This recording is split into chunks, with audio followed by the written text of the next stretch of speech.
চিকিৎসার জন্য যে রকমের ডাক্তারি চিকিৎসা আছে, রুহেরও চিকিৎসার জন্য ওষুধ আছে। সেই রুহের চিকিৎসার জন্যই আল্লাহ তাআলা মুত্তাকি বানানোর জন্য রোজা দিচ্ছেন আমাদেরকে, গুনাহ থেকে বাঁচার একটা ট্রেনিং। এটা ছাড়া আমার ভিতর ভালো হবে না। আমার ভিতরটা ভালো হলে বাহিরটা যতই খারাপ হোক, ভিতরটা ভালো হইলে সবাই উপকৃত হবে। আর বাহির যতটাই ভালো হোক, আমার ভিতর যদি খারাপ হয়, এই বাহিরের ভালো দিয়ে আমার কোনো কাজে আসবে না। আমি তো ধ্বংসপ্রাপ্ত হবই, পুরা গোটা জাতিকে নিয়ে ধ্বংস হব। নজির চলছে না? উপর দিয়া ভালো, ভিতরটা কালো। এই জন্য আমি তো ডুবছি পুরা জাতি লইয়া ডুবছি। প্রত্যেকটা সেক্টরে ভিতর যদি ভালো না হয়, ডাক্তার হলো মানুষের সেবার জন্য, আল্লাহর পরে কারো উপরে যদি মানুষের ভরসা করিয়া থাকে, তাহলে ডাক্তারদের উপরে ভরসা করে না মানুষ, অসহায় প্রকাশ করে। ওই ডাক্তার যদি তার ভিতরে ভালো মানুষ না হয়, ওই ডাক্তারের ছুরি দিয়া জিন্দেগি বরবাদ করিয়ে দিবে। আর যদি ভালো হয়, তাইলে ওই ছুরি দিয়া তার জীবন বাঁচাবে, সোনালী যুগ ফিরে। এই জন্য ভালো হওয়ার জন্য, ভিতরটা ভালো করার জন্য আল্লাহ তাআলা হাদিসে কুদসির মধ্যে বলতেছেন, লা ইয়ানজুরু ইলা সুওয়ারিকুম ওয়া আমওয়ালিকুম। এরকম কয়েকটা কথা বলে বলছেন, লা ইয়ানজুরু ইলা কুলুবিকুম, যে আমি তোমাদের রূপ চেহারা ধন দৌলত কিছু দেখি না, আমি দেখি অন্তরটা, ভিতরটা। কুরবানির সময় একই কথা বলছেন, লা ইয়ানালাল্লাহু লুহুমুহা ওয়ালা দিমাউহা ওয়ালাকিন ইয়ানালুহু তাকওয়া মিনকুম। আমি তোমাদের রক্ত চাই না, গোশত চাই না, হাড্ডি চাই না, মাংস চাই না, কিছুই চাই না। আমি চাই তোমাদের অন্তরের আমার এই ইবাদতটার প্রতি কতটুকু একনিষ্ঠ ইখলাসের সাথে আদায় করছে। প্রতিটা আমল এই রকমের, ভিতরটা দেখেন। এই জন্য ভিতরটাকে ঠিক করার জন্য আল্লাহ তাআলা রমজানের সাধনা দিয়েছেন দীর্ঘ একটা মাস। এখন কথা আছে, রমজান তো আলহামদুলিল্লাহ এই কারণে বলি যে শুকর যে আল্লাহ তাআলা আমাদের দোয়া কবুল করে পুরো রমজান মাস প্রায় কাছায় নিয়ে আসছেন। কিন্তু রমজান মাসে পরের যে মাসটা আসতেছে না, এই মাসটা বড় ভয়াবহ। কথা বুঝতে পারছেন? এই মাসটা বড়ই ভয়াবহ, কারণ শয়তানকে বাইধা রাখছেন। এগুলি চারটা দেখা গেলে হুমরি খেয়াল করবো না। দেখেন, ঈদ উদযাপন করার জন্য যুবক শ্রেণীর পোলাপান অনেক প্রোগ্রাম বানায় ফেলেছে। ঈদের দিন রাত্রে কি করবে, চাঁদ রাইতে দেখছেন ভাড়া হয়ে গেছে, খেলাধুলার সরঞ্জাম তৈরি হয়ে গেছে, কি কি আয়োজন সব জায়গায় জায়গায় সেট হয়ে গেছে। পারতেছে না, ওই যে বাইরে রাখছে, ছাড়বে ছাপাইয়া করবে। আমার ছেলের কথাটা আমার দিলে খুব লাগছে। মক্কি মসজিদে ইতিকাফে বসছে তো, আমারে বলতেছে সেদিন, বাবা আমার একটা ভয় হইতেছে। আমি কিসের ভয়? ইতিকাফে বসছে যে শয়তান তো আমার উপরে খুব ফুঁসতে আছে, খুব চেপতে আছে। জি, এই যৌবনে তুমি ইতিকাফে বসছো, খালি রোজাদার শাসন বাইরাও, দেখি তোমার কি করতে পারে। খুব নিয়ে বসে আছে। আমার ছেলে বলতেছে, বাবা আমার ভয় হইতেছে, শয়তান তো আমার উপরে ক্ষিপ্ত হয়ে রয়েছে। পুরা মানুষ এটা দলের সই না দলের সই, কিন্তু তার বাইরে থাকলে তো উল্টা পাল্টা অনেক কিছু করাইতে পারতো। কিন্তু আমার ভয় হইতেছে। আজীব একটা কথা, এটা তো কিতাবের সাথে মিলিয়ে যেতেছে যে ইবলিস এই রমজান মাসে বাধা, যখনই চাঁদ দেখা যাবে ছেড়ে দিবে। এই জন্য কিতাবেও লেখে শাওয়াল মাসটা বড় ভয়াবহ মাস, নিজেকে ট্যাকেল দেওয়া। এই জন্য এই মাসে আবার বাড়তি কিছু আমল দিয়ে দিয়েছেন যাতে ব্যালেন্সটা ঠিক থাকে। দেখেন, আলী রাদিয়াল্লাহু তাআলা আনহু থেকে বর্ণিত হযরত লূত আলাইহিস সালাম প্রত্যেক শনিবার শাওয়াল মাসের 1ম তারিখে ধ্বংস করছেন।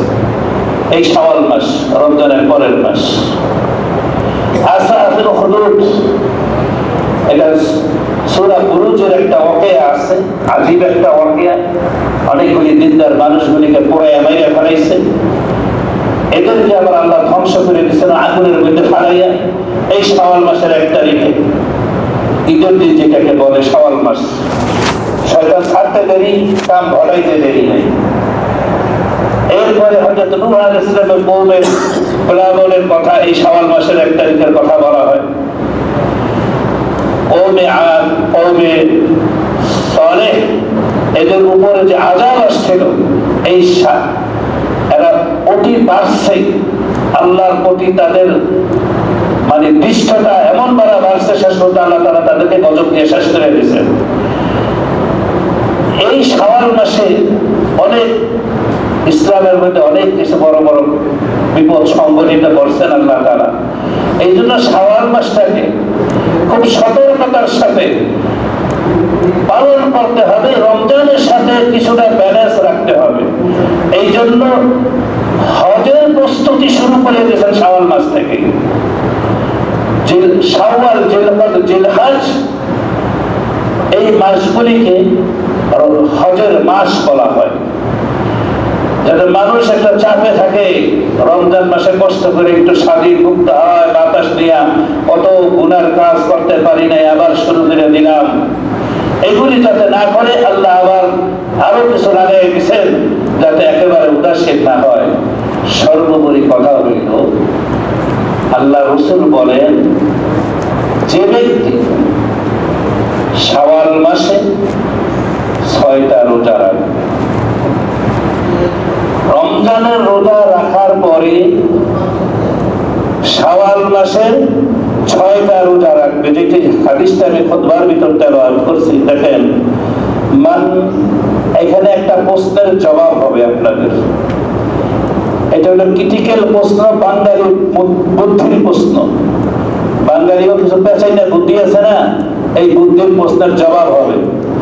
মান সামা রমাদান, যে ব্যক্তি রমজান মাসের রোজা রাখলো, মান সামা রমাদান, যে ব্যক্তি রমজান মাসের রোজা রাখলো, সুম্মা আতবাআহু,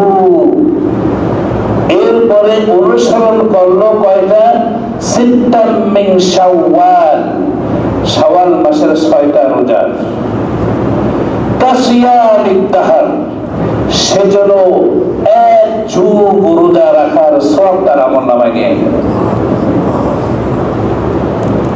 এখন যে প্রশ্নের কথা কেন বললাম, কথা বুঝে, মান সামা রমাদান, যে ব্যক্তি রমজান মাসের রোজা রাখলো, এরপরে 6টা রোজা।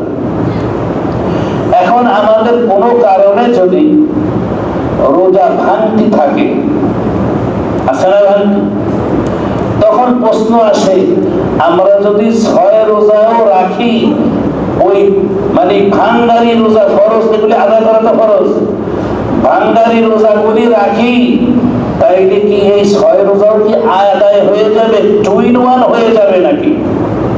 মানে কমের মধ্যে সারতে চায়, কথা বোঝেন না? যে আমার ভাঙ্গারি রোজাও ধরা হইল, 6 রোজাও হয়ে গেল, দোনের মধ্যে সওয়াব পাবো কিনা? এখন হাদিসের পরিভাষা দেখেন কি বোঝা যায়, মান সামা রমাদান, যে ব্যক্তি রমজান মাসের রোজা রাখলো। এখন যেগুলি ছুটে গেছে এগুলি আগে আদায় করেন। আর শাওয়াল মাসের রোজা, এটা তো সুযোগ দিয়ে দিচ্ছে আপনাকে, একাধারে ধরতে হবে এরকমও না, একেবারে 1 মাস সময় দিয়ে দিচ্ছে, আপনি রিল্যাক্সে ধরে ফেলেন 6টা রোজা। কথা বুঝে আসছে? আপনাদের এই জবাব পাইছেন? মা বোনরা হয়তো বাসায় প্রশ্ন করবে যে আমাদের এই ভাঙ্গারি রোজাগুলি তো ধরা ফরজ, এগুলি ধরবো, এটার সাথে কি শাওয়াল মাসের 6টাও কি আদায় হয়ে যাইব নাকি? হইবে কিনা আশা করে, কিন্তু উত্তম হইল, নিয়ম হইল, হাদিসের পরিভাষার অর্থ অনুযায়ী হইল, আপনাকে রমজান মাসের ফরজিয়াত আদায় করে, এরপরে শাওয়াল মাসের রোজা রাখবে।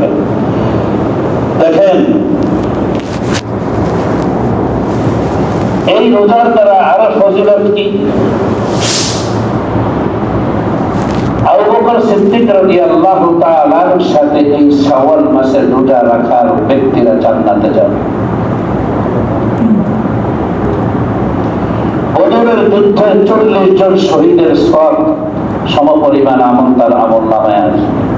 দেখেন আল্লাহর কাছে তো অভাব নাই, আছে। বেদয়ের হিসাব বহু জায়গায় বলছেন, আবার সংখ্যা দিয়ে দিচ্ছেন। এমন না যে বান্দারের এত ন্যাক দিলে তার ভান্ডারে কমে যায়। আর আল্লাহ তাআলা জাহান্নামে দেওয়ার জন্য আমাদেরকে বানায় নাই। জাহান্নামটা শুধু বানাইছেন আমাদেরকে সতর্ক করার জন্য, রিমাইন্ডার দেওয়ার জন্য। আচ্ছা, সরকার জেলখানা বানাইছে দেশের মধ্যে জনগণ ধরে আটকে রাখার জন্য? সতর্ক, সাবধান, এই অন্যায় করলে কিন্তু শাস্তির জন্য এখানে যাবে। এই প্রতি জেলায় জেলায়, প্রতি উপজেলায় উপজেলায় জেলখানা আছে না, থানা আছে না? এগুলি কেন দিচ্ছেন? মানুষ যাতে বেঁচে থাকে, স্মরণ করে আমি যদি অপরাধ করি আমাকে আইনের ধারায় নিয়ে আমাকে আটকে ফেলাইবে, আমার আর স্বাধীন জীবন আর চলা যাবে না। কিন্তু সরকারের তো ইচ্ছা না যে মানুষগুলি ধরে ধরে আমি জেলখানা ভরে ফেলাই।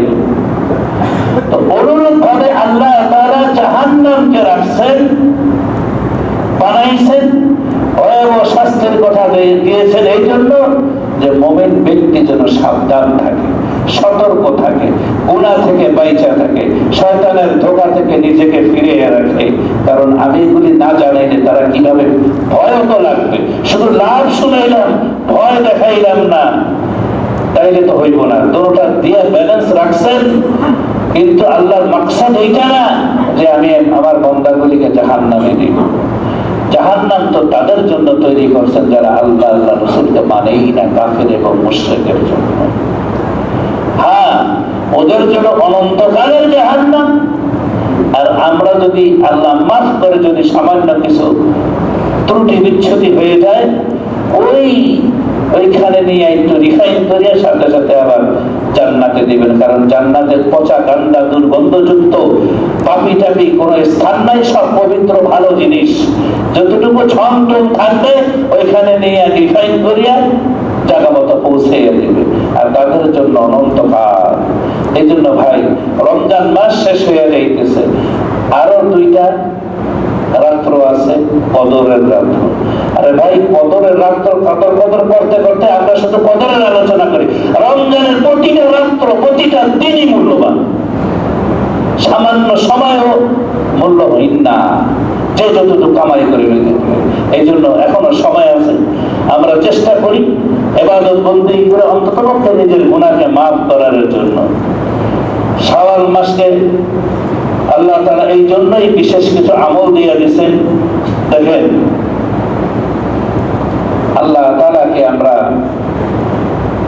রব বলে কতবার স্বীকার করছি। একটা জরিপ একদিন দেখাইছিলাম, প্রতিদিন 352 বার আল্লাহকে রব বলে স্বীকার করে 5 ওয়াক্ত নামাজ। এটা 5 ওয়াক্ত নামাজ, কিন্তু রমজান মাসে আরো বেশি হয়েছে না? 29 রাকাত আরো বাড়ছে না? হিসাব করলে কতগুলি হলো। যেই রবকে আমরা এতবার রব বলে স্বীকার করছি, সেই রবকে রবের কথাই তো জিজ্ঞাসা করা। এই জন্য হাদিসে আজীব একটা ঘটনা আসছে। এক সাহাবী, সাধারণ মানে সাদা সিধা গ্রামের বহুত আজীব আজীব সাহাবীরা আসতো, ভালো বুদ্ধিমান উপযুক্ত সাহাবীরা রাসূলের দরবারে বসে থাকতেন। আর এই চিন্তা করতেন যে আল্লাহ এমন একটা বুদ্ধি আকল বুদ্ধিহীন কম সাধারণ জনগণ, বুদ্ধ গ্রাম্য বেদুইন আইসা রাসূলকে এমন কিছু উদ্ভট প্রশ্ন করতো যেটা আমাদের মনে আছে, কিন্তু আমরা রাসূলের শান অনুযায়ী শানের খেলাফ হবে দেখে পড়তে পারি না। কিন্তু আমরা তো বুঝতে পারতেছি, এই জন্য পড়লে আমরাও দোষী হব। কিন্তু সাধারণ জনগণ, একদম গ্রাম্য বধূ, এরা যদি আইসা করে এটা তাদের জন্য দোষ হবে না, কারণ তাদের আকল এত প্রখর না, তাদের বিবেক বুদ্ধি খুব কম। আজীব আজীব প্রশ্ন করে বসে রাসূলকে, এই জন্য ওই উত্তর দিতে গিয়ে এবার কিছু খোরাক পায়। এরকম ভালো ভালো সাহাবীরা বসে থাকতেন। তো এক সাহাবী সাধারণ মানুষ, সাদা সিধা মানুষ, আইসা যখন রাসূলের কাছে শুনছেন এই জিন্দেগির হায়াতে জিন্দেগির বিচার আখিরাতে করবে, সাহাবী জিজ্ঞাসা করতেছেন এই জিন্দেগির আবার বিচার হইব? কিয়ামতের মাঠে বিচার করবো কে? আল্লাহ রাসূল বলেন তোমার আমার যিনি রব, সেই রব আমাদের বিচার করবে। ও তাইলে কোনো সমস্যা নাই, নিশ্চিন্ত, আমার কোনো টেনশন নাই। যেই রবেরকে আমি দৈনিক এতবার করে ডাকতেছি, রবের সাথে আমার ভালো সম্পর্ক আছে, আমার কোনো টেনশন নাই। দিল কত সাদা হইলে এই ব্যক্তি সহসাই কথাটা বলে পারে।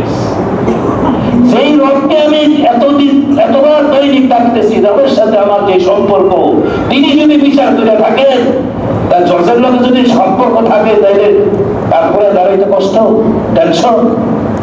এই জন্য আমি একটা গল্প বলেছিলাম, যদিও কাল্পনিক গল্পটা অনেক শিক্ষণীয় বলে শেষ করতেছি। একটা গরু, একটা গাভী ঘাস খাইতে খাইতে খাইতে খাইতে জঙ্গলের ভিতরে, এত গভীর জঙ্গলের মধ্যে চলে গেছে সে, যে তার নিজের এলাকা ছাইরা ঘাসের লোভে কোথায় চলে আসে সে নিজেও টের পাইতেছে। হঠাৎ দেখে যে একটা বাঘ, দেখে সে থমকে গেছে। এখন বাঘে যে কি করবে সে তো বুঝেই ফেলাইছে। এখন তার জান জীবন নিয়া গাভীটা উল্টা দৌড়াইতেছে, যেদিক দিয়ে আসছে সেদিকে। বাঘও তার পিছনে পিছনে দৌড়াইতেছে। একটা পর্যায়ে একটা কাদা এবং পানি সমান সমান, এটার মধ্যে শক্তও না একেবারে পানিও না, মানে জীবন বাঁচানোর জন্য এত জোরে গাভীটা দৌড়াইছে, দৌড়ে ওই জলাশয়ের মধ্যে পড়িয়া আটকে গেছে। এখন উঠতে পারতেছে না বুক পর্যন্ত, পানিও না যে ডুবে যাবে, সাঁতার কেটে পার হয়ে যাবে, এমন নরম কাদা যে পাও তারপরে সামনে অগ্রসর হবে সেই সুযোগও নাই। এখন গাভী এক লাফে পার হওয়ার চেষ্টা করছিল, কিন্তু পথের মধ্যে পড়ে এসে আটকে আছে বুক সমান।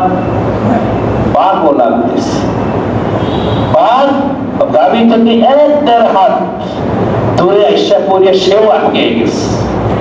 এখন দুজন ক্লান্ত। বাঘ হাসতে হাসতে বলতেছে, আরে গাভী কোথায় যাবি? আর এখান থেকে তো তোর বাঁচার উপায় না।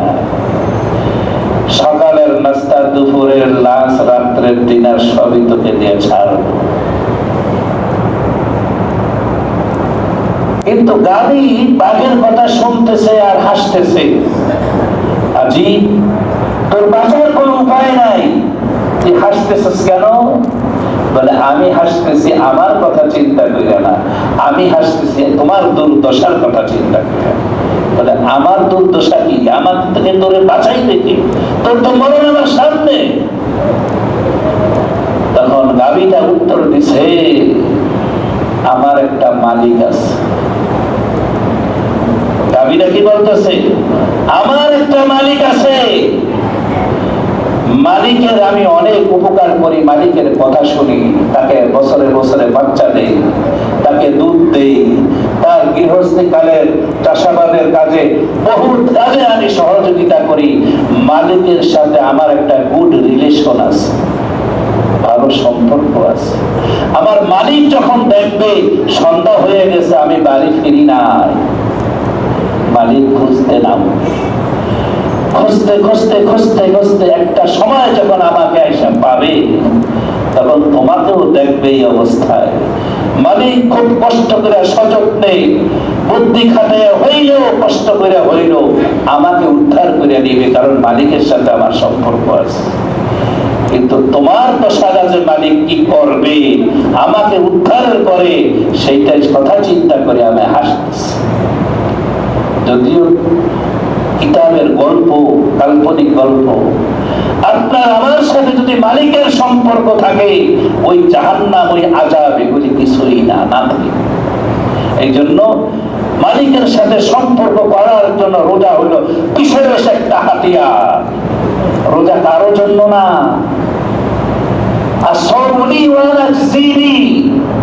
আল্লাহ বলতেছেন হাদিসে কুদসির মধ্যে, রোজা আমার জন্য প্রতিদান আমি নিজেই।